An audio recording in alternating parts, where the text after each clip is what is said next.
بسم اللہ الرحمن الرحیم۔ شروع اللہ کا نام لے کر جو بڑا مہربان اور نہایت رحم فرمانے والا ہے۔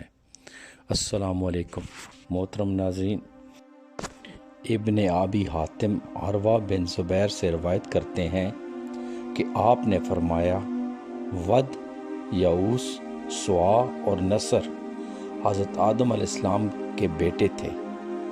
ودان تمام سے عمر میں بڑا تھا اور سب سے زیادہ متقی اور پرہیزگار تھا۔ ابن ابی حاتم فرماتے ہیں، حضرت امام باقر رضی اللہ تعالیٰ عنہ نماز پڑھ رہے تھے، لوگوں نے وہیں یزید بن محلب کا ذکر چھیڑ دیا۔ راوی کہتا ہے کہ جب آپ نماز سے فارغ ہوئے تو فرمایا، تم لوگ یزید بن محلب کے متعلق باتیں کر رہے تھے۔ یزید بن محلب اس سرزمین میں قتل ہوا جس میں سب سے پہلے بت پرستی شروع ہوئی۔ پھر ود کا ذکر چھڑ گیا تو آپ نے فرمایا کہ ود ایک نیک آدمی کا نام ہے، وہ اپنی قوم میں نہایت عقیدت و محبت کی نگاہ سے دیکھا جاتا تھا۔ جب ود نے رحلت فرمائی تو ان کے متابعین ان کی قبروں کے ارد گرد طواف کرنے لگے اور رونے پیٹنے لگے۔ ود کی قبر بائبل میں تھی۔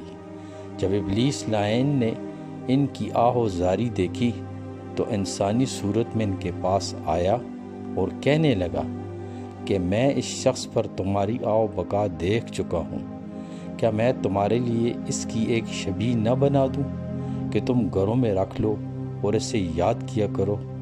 ود کے حقیقت مندوں نے کہا، ہاں ہمارے لیے شبیہ بنا دو۔ شیطان نے ود کی شبیہ تیار کی اور ان لوگوں نے یہ شبیہ اپنے گھروں میں رکھ لی اور اسے یاد کرنے لگے۔ جب کچھ عرصہ گزر گیا اور ود کا باقاعدگی سے ذکر شروع ہو گیا تو شیطان نے کہا، اگر میں ہر گھر کے لیے ایک شبیہ تیار کر دوں تو کیا خیال ہے، تاکہ ہر شخص کے گھر میں ود کی شبیہ موجود ہو اور وہ ہر وقت اسے یاد کیا کرے۔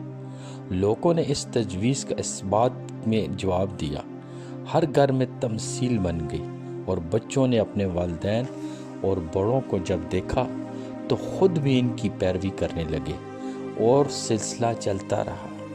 آخر یہ عقیدت مندی اور ذکر کا سلسلہ بت پرستی اور منتج ہوا اور آنے والی نسلوں نے ود کو خدا مان کر عبادت شروع کر دی، اور یوں سب سے پہلے جس بت کو خدائی کا درجہ ملا وہ ایک صالح شخص ود کا بت تھا۔